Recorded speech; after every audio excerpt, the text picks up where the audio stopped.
I started out in the Air Force after graduating from college, 1955. Andrew Jessup signed for the ROTC program in college and became Commissioner of the Air Force. He spent the first part of his career flying with Strategic Air Command, which was a nuclear deterrent during the Vietnam War. So this is the plane I flew in probably the first 4 years of my career, called a B-47, designed to carry a hydrogen bomb. The first plane Andrew Jessup flew on was a B-47 Stratojet. This turbo-powered strategic bomber was designed to avoid enemy interception. Its main mission was to drop nuclear bombs on the Soviet Union, but was also used in the early stages of the Vietnam War.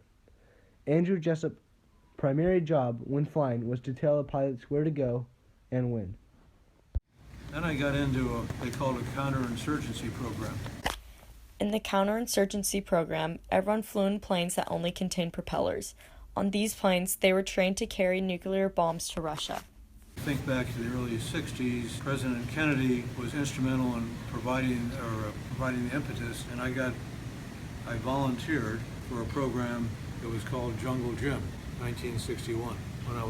At that point, I was asked to see the wing commander. He sat me down. He said, "I'm going to read a message to you. It's all top secret." And he got down to the last paragraph, and he said, "If at any time your government disavows what you're asked to do, would that be all right with you?" Now, at that point, I'm so committed to finding out what this is all about. I said, "Yes, sir." And he said, "Thank you very much," and I was dismissed. And about 6 weeks later, I got orders to report to the 4400th Crew Training Squadron is down in Florida. I was the guy on the crew. We had 3 people on the crew. There was an aircraft commander who was in charge of the airplane.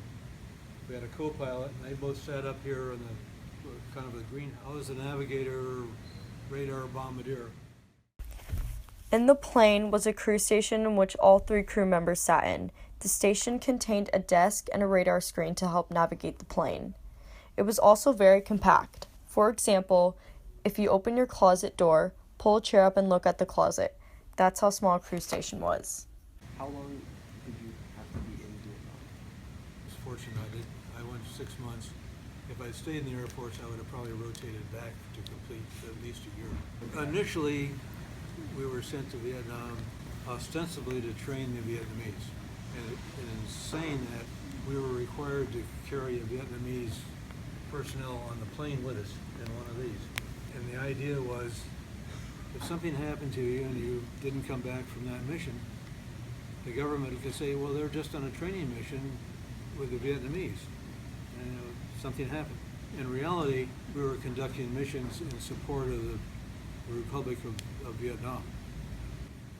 We would start out by carrying a Vietnamese. In some cases, they were officers, but it got so that just to make the story cover all right, they'd just assign people who, in some cases, had never been on an airplane before. And you can imagine climbing up in here. There's a pilot and a navigator sat side by side here, and behind there is a little jump seat, back tucked in against the hydraulic lines. Not a very comfy place. You can imagine if you were asked to get into an airplane like that the first time in your life, you'd be a little apprehensive. Not only were they apprehensive, they got sick. Like, what would you do to entertain yourselves, like during your free time? Well, we had one of the things. There was a club in our little area where we lived, and so you could go there. It was kind of an officers' club that we could go there and we'd pick up meats, steaks, and so on. One of the jobs that we'd rotate through was to go to Saigon and go to the military PX there and buy steaks and come back so we could have a steak fry occasionally at our club. And outside of that, there wasn't much going on. Were you drafted, or did you enlist into the Army?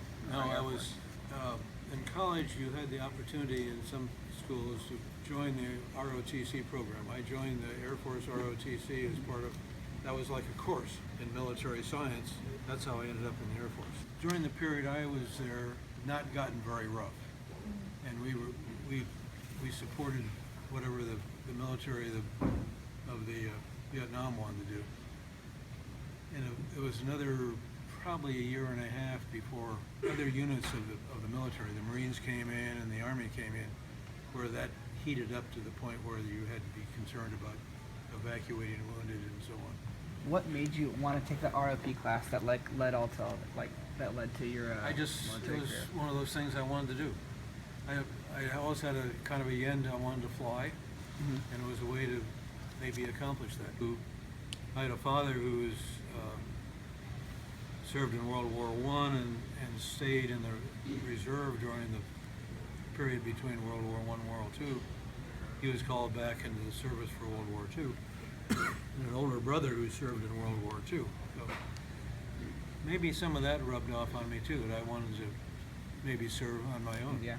Were they all supportive of you going into the war? Or did they not think it was a good idea? I don't think we really talked about it in the family very much. That was what's going to happen. I served about 8 years active duty. But you were in Vietnam for 6 months. Pardon me? You were in Vietnam for 6 months. 6 months, yeah. It's either 6 months of the year it's very dry, and 6 months out of the year it's very wet. If you stayed in the war for like a few more years, would you have experienced like the more intense part of the Vietnam War? Or was it like a long time later after Well, you ended? if I'd stayed in, I'd have been a part of a more intense war activity than I had been initially. Outside of the separation from family, it was kind of an adventure for us, and I put that in quotation marks.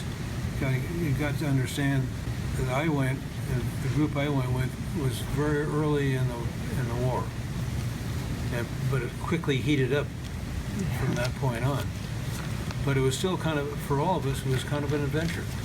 It was like going to someplace new and doing what you were trained to do, and it wasn't too volatile, quote unquote.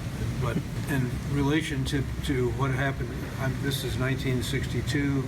What was taking place in 1965 was almost like night and day. How much? Our job was to tell the pilots where to go. Okay.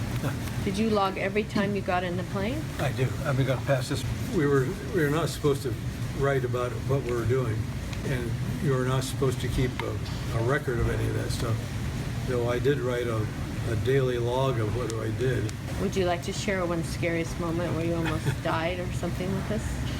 Well, I can remember a time we were assigned to fly in what they call the highlands of Vietnam, which is mountainous, not by California standards, not that high, but it was mountainous, and we were trying to hit a target that was kind of in a ravine, hard to get into. Anyway, we made the attack down, and you had to pull up very steeply to get out of there. In doing that, we went through the tops of the trees. So you touched the trees. Yeah, we brought some of the trees back with us in the plane.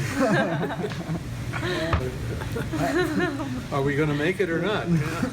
So when did you meet Grandma? Before the war, like Before Vietnam, I was stationed at March Air Force Base in Riverside, where I flew these planes. That's where we met. okay, that makes sense. Were you training at that point to go to war, or you were just in service? You were just We were ready to go to war at an instant at an instant. with these airplanes. Okay. Did, So did we have the best Air Force in the world at that time? At that time, yeah, they were. These planes transitioned to a plane that is still used today, and it was used extensively in Vietnam. I just read something about one of that type planes flew a mission in Syria, and that was the B-52.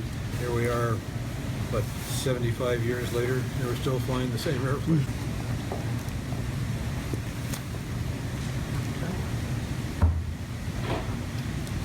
banana bread time? I think so. Did you feel you were like pressured to join into the military because that's what everybody was doing at that time? Or I know that you like were excited.